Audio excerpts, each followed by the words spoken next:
The entire money-structured and materialistic-oriented society is a false society.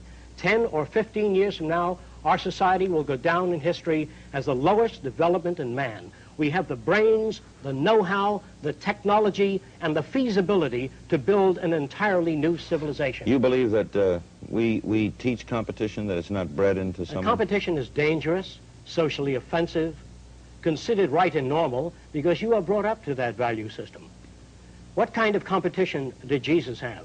What kind of competition is there in your body? Suppose your brain said, I'm the most important organ, and the liver said, I am, and I want to go a free enterprise system. You'd rot away in a month if every organ of your body went out for itself. Socio-cyberneering does not appeal to governments, to private enterprise. We're going to do this thing just as the automobile phased out the stagecoach, just as television stepped in and phased out the old vaudeville and the old motion pictures.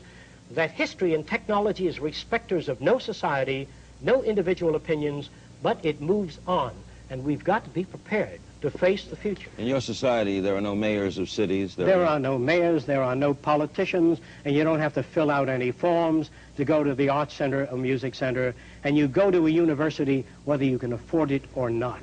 You don't have to use any of the systems today. Let me briefly say this. You have a bumper in front of your car, behind your car. But your society, your car's hit on the side also. You have safety belts and harnesses in your car. But that assumes that you're going to be hit by the rear or in front. If you're hit on the side, you go right through the side of the windshield. What good are these approaches? They are designed by men that are cerebral insufficients. You've got to design a society with a bumper all around the car, phase out human drivers, put electronic guidance systems in cars, or eliminate the automobile and design a holistic transportation system.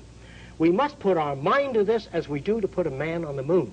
We must put our mind to the social problem. We wish to get away from politics. We wish to get away from the old world method of solving problems. This is clean sources of power. By utilizing the natural heat of the earth, that is volcanic energy, or the magma, or the molten lava under the earth, of which there are approximately 500 potentials. If we tap a mountain in Hawaii called Mount Aloha, we can get enough power to electrify the world. We can get enough power from that volcano alone. We have 500 potential volcanoes we can harness. We can use that natural heat from the volcano. No smog, no smoke, no dirt, no gases, no fuels, no oil spills, and no more burning of fuels in any city to generate power.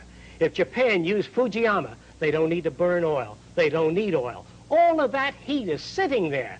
20 million years of power right under the Earth's surface. In fact, you don't even need to use fusion power or nuclear power. And it's easy to tap, and it's clean and available. And as soon as we make up our minds to put scientists, rather than on weapons, nerve gas, on harnessing the earth power that is already here, it would take 10 years to change the surface of the earth, to rebuild the world into a second Garden of Eden.